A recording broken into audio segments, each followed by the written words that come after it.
think this is it. I'd like to read it. It's close, yeah.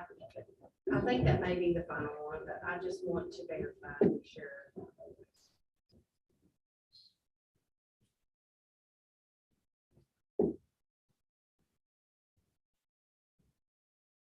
October 1st, that's not something we have to decide.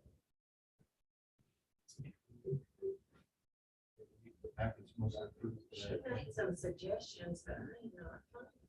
Go ahead, let's go ahead. We're live, so. But yes, So we're gonna call the ARPA meeting to order. We have a couple of items to address this morning. One is we got to go back and do a little tweaking in the healthcare sector. And the other one is, we have a spring truck and sustainable class over here. So, I don't know that there's a need to back up and talk about what we did. We're just gonna talk about what we have here. We have some language, an ad that we're running, paper to advertise to expand the healthcare coverage so that more people will be able to participate. I'm gonna read this ad and you guys can decide on if you want to tweak it or change it or add to it or take from it or whatever. So the Marion County Fiscal Court is now accepting requests for healthcare premium paid. If you work in the healthcare field and worked in person between the dates of March 13th, 2020, March 13th, 2021, and are still working at the same job, please contact Krista Steinberg at swaggerkrista@gmail.com. Applicants must have proof that they met the requirements and do so by October the 1st, 2022. Premium pay may be granted, but it is not limited to those working in pharmacies, doctor's offices, assisted living facilities, long-term healthcare facilities, and urgent care offices. Just a question, make sure we don't do the same thing we did last time at the same job. So if there was a pharmacy tech, What'd you say? the deadline is what I added. So, October the, yeah, and that you all can change that to whatever. That's total rate of the date. what would be the court date? What would be that? In October, third Tuesday, right? It would be the 18th. What is it? 19th. so we gotta get this in paper. In September, it would be the 19th. So we could extend it out a little bit further if we wanted If to. you wanted to, you could make it January and let the next court take care of it. I know that's not probably what you want to do, Sounds really good to me. but with the amount of money you have left, I know you wanted to keep some for the next round, so.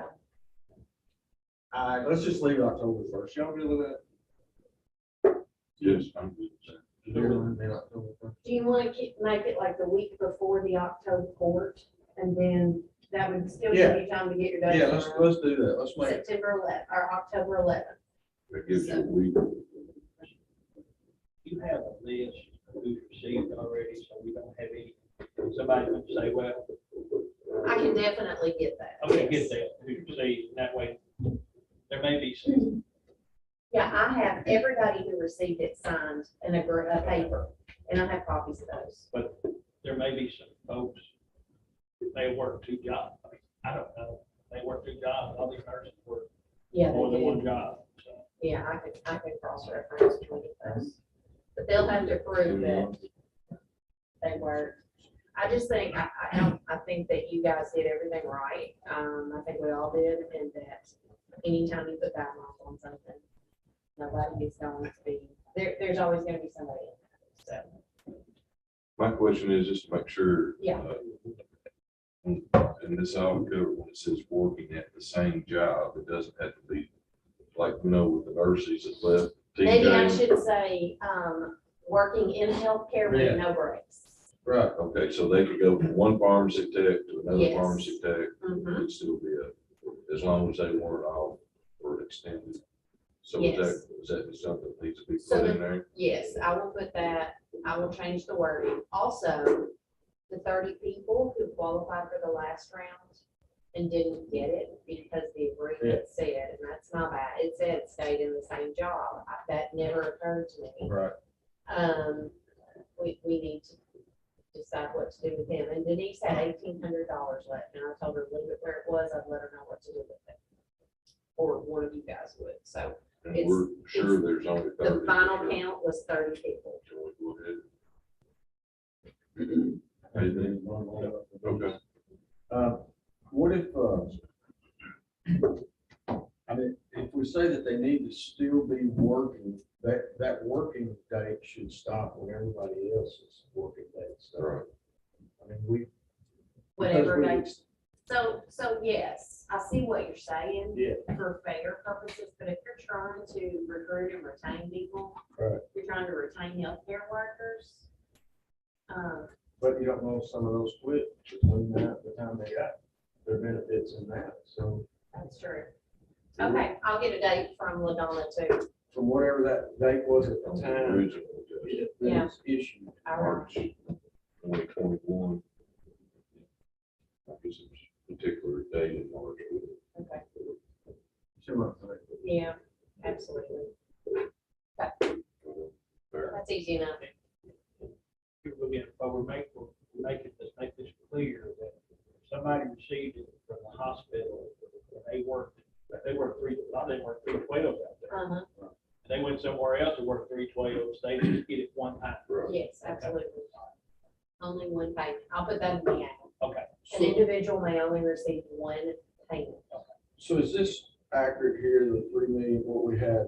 I know it's not spent, but what's been appropriated and what's been spent, that's what you sent me, is that Uh-huh. changed? It has not, 3 million. it has not, because nothing else has been approved.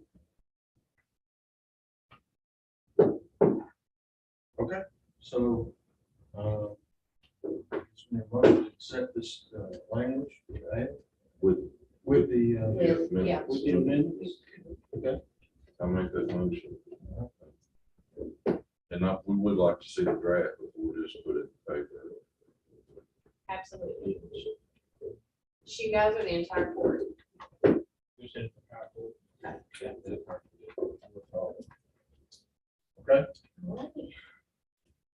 guess that's it for that, right? Frank, you're up. We got Randy Button here with Sustainable Glasgow. Can I say it's really nice to put a face with the email? I appreciate She's gonna tell us a little bit about what they do, and I didn't tell her last night or yesterday when I talked to her that. Board. Like the majority of my agree that we're not gonna spend any more money till we got the healthcare sector cleaned up. I don't know that we can spend any more money right now because it's 65-35. I don't know exactly where we're at on that, but I think we're gonna talk about that tonight. Yes, and I talked to Jenny, and she's agreed to put us on the budget, so it's something to consider. Go ahead. So I'm just gonna talk to you all about what it is that we do and what our proposal is for. And I am under the understanding that you all think that you need to clear up before any other money is spent, but I appreciate you putting me on the agenda today, to hear me out. And, I brought some information. I have can I pass that out? That outlines what we do and the cost of each of the things that we need.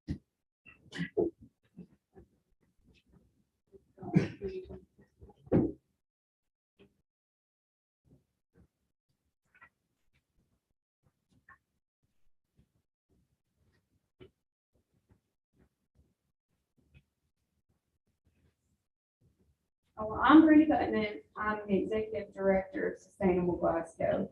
And we're a nonprofit organization with a 501c3 status that's been operating in Glasgow since 2008. We actually got our 501c3 status in December of 2008, but we're the parent of Bounty of Barron's Farmers Market that you see on the square every Saturday. We started having that market on the square in 2010.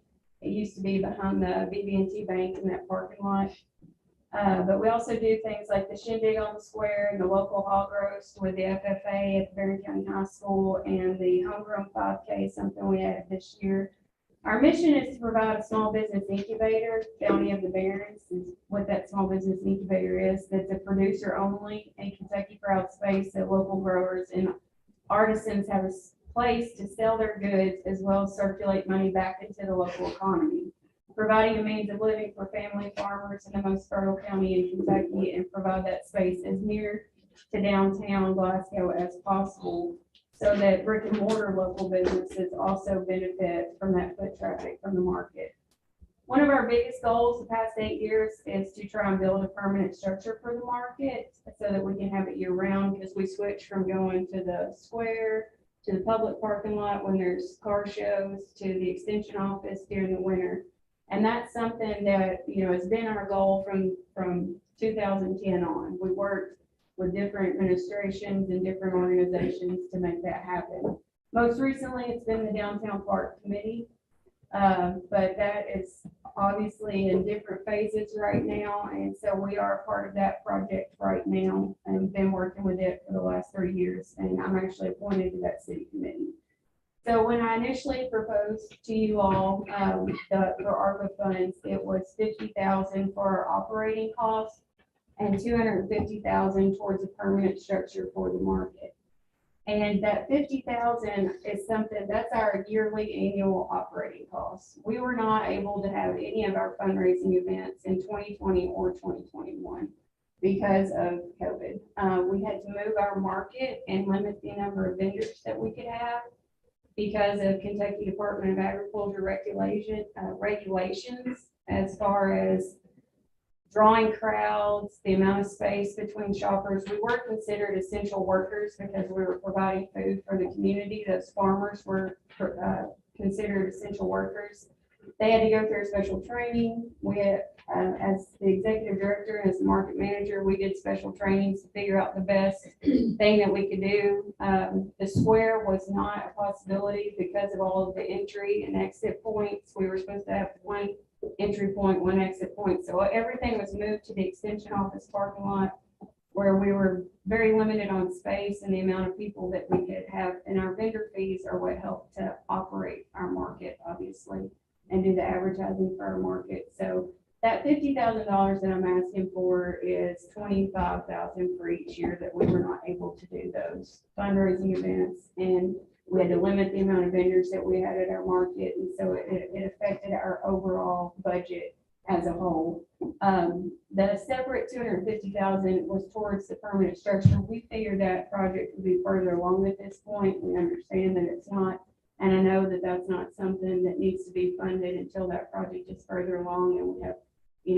the ironed out details of that. But we, that's something that for the past 10 years, we have made our ultimate goal is to have a permanent structure for these farmers, and we'll continue to go towards that goal. We may come back in the future to apply for ARPA funds when we know the solid plan on that and work with anyone in the community to make that happen.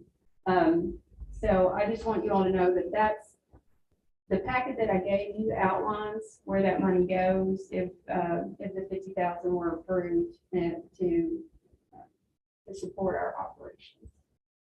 But Department of Agriculture, do they have a 50% match up to $250,000 for farmer markets? Yes, that's They the do. Kentucky Ag Development Fund grant, and that's something that we have pursued in the past, but we are not allowed to. I'm in conversation with them. We can't actually apply for that grant until we have a solid plan in place. So, it's sort of like this funding. I can tell you we're going to do something, but if we're not actually doing it, then I'm not going to get the funding. So in other words, if you get to go ahead and do a farmer's market, then you can, if you get a plan, a building, a site, building drawings and everything, then the agriculture department will give Sustainable Glasgow $250,000, dollar for dollar match. Is that correct? Yes, it is a match, and I have been in conversations with them with the project that we are, the downtown park project. They're aware of that project. Bill, I don't have his name on there right now, but they're very much aware of that project and those plans, and we were encouraged to submit our grant because we've worked with them in the past. And then, we did a feasibility study for the public parking lot on the square back in 2017. And we were in conversation with them then about that grant. We've never actually submitted the application because there's never been a follow through. Are you on the park committee? Randy, are you on the Yes, park committee? yes, I am on This the is park. off the subject, but I just got, you've been, say, $800,000 for private folks to build a park, is that correct? Yes. So if you got another $500,000, 250 from the ag department, 250 from another government agency, they give you 1.3 million. How much is that, how close is that to building the park? 1.3 million. So I'm not I don't know all of the costs associated with it, and I don't feel comfortable being a spokesperson for that. That's fine. All right. Brandy, how many registered vendors do you guys currently have? What's that? Registered vendors do you have? Currently, right now, 31. Are those, how many of those are actually local? All of them are local, in All my opinion. Marion County. With the Kentucky Department of Agriculture, local is within a 100-mile radius of where you're selling your food. That's the definition of local that they give. So they're not all 31 of those are not growing food in that county. No,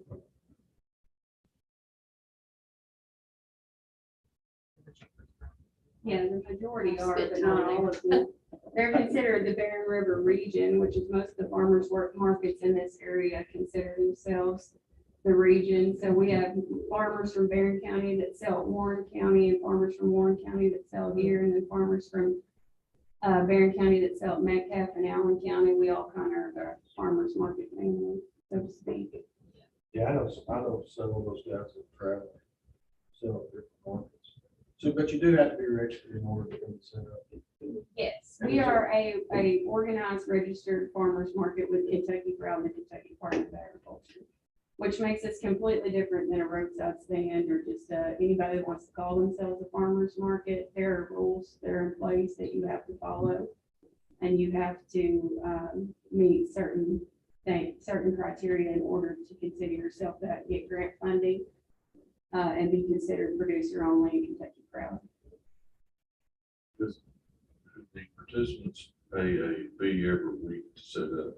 They pay a $50 market fee so do you want, I can go through the whole application process. We have an application with all the rules that explain that we're producer only market and all of the things that our vendors are expected to follow. And if they read that and decide they still want to sell at our market, then they contact our market manager, and our market manager takes their application to our farmers market committee, which is made up of farmers that are vendors and the market manager. And then they discuss it and ask this person if they want to come be a guest vendor for 1 week before they pay any fees, just to see if it's for them and if they think that they'll enjoy it. So they come, they set up for that week. They're considered a guest vendor, and they pay a $10 setup fee, which is what all of our vendors pay every week to set up. And if they decide that they, that's what they want to do, then they sign the contract, and we do a farm visit to make sure they're growing or producing what they sell. And then they pay the $50 fee. And our $50 fee is actually the lowest fee of any. $50 one-time fee. One-time fee, and then $10 $10 a week. every Saturday. So if you don't come a Saturday, you don't pay the $10 fee. Okay. So this, just curious, you have a breakdown where you're saying it's costing $1,059 for every Saturday. Are those, how much is that administrative fee, and how much is it? I mean, where are we out as far as setting up on the square? What money are you out? How's that spent? That's in the budget that I sent you all originally. I attached every budget from 2008 forward on your email that I sent you. Some of that's administrative costs, some of those are dues and fees, some of that's insurance, some of that's market manager, and some of that is administrative would be my role. So I don't care to tell you, I'm paid $12,000 a year. I get paid for 10 hours of work a week when I'm working mainly 30 to 40 hours a week for this organization. The market manager gets paid $5,000 a year. He gets paid $16 and so many cents a Saturday. If there's music at the market, he gets paid an additional 50 to set up all of the music and take it down, because it's not in his original job description to do that. And that was approved by our board. Our insurance from Kentucky Farm Bureau to have a farmer's market at that location is, I think, $400 a year. And then advertising with the Kentucky Proud Grant that I apply for every year is somewhere around $9,000 a year. It's strictly, so like most farmers markets that are organized like ours, that have somebody that's, that when they're under a nonprofit or a market manager, the benefit those farmers have from being part of a organized registered farmers market versus just one that's thrown together, is that they get those all of those costs are absorbed by us, not the farmer. So any advertising we pay for, any fees to run cards or credit cards we pay for, any membership into that needs to be paid for to accept SNAP benefits or double dollars program, we absorb all those costs for the farmer so that they are making direct sales and aren't out any of those costs. On a sunny Saturday, I mean, customers. We keep a detailed record of the amount of people that we have that attend our market, and in July, it's anywhere from 600 to 700 a Saturday. That's our highest. Revenues, you keep that record on that too. Oh, revenues, that's up to the farmer. I That's the don't farmer, ask you the don't. farmers how much they make. They will, at the end of the year, they'll complete a survey for us for grant funding and turn in kind of a general, this is what I made for the year. And so in the past, when we've applied for, I will say this past year, when we applied for the Kentucky Proud Grant, I had a total of 150,000 about in sales total going back into our local economy, to our local farmers. Hypothetical question. And just give me your honest opinion, if you had a permanent location like an open field or you could close or wherever, on flat ground with good parking, would the, no, do you think that the 31 registers would change? Do you think you would have more? I think that we constantly have vendors interested in our market, and our market has grown every year since it started. I think that some of the vendors that we've had in the past got tired of moving back and forth, and they didn't feel like people followed us when we went to the extension office. So we lost some vendors to Bowling Green because they have an inside year-round market.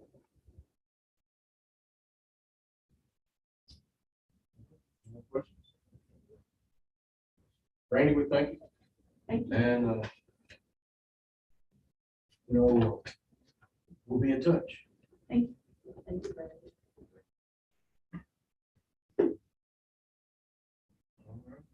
Any other business you guys want to talk about today?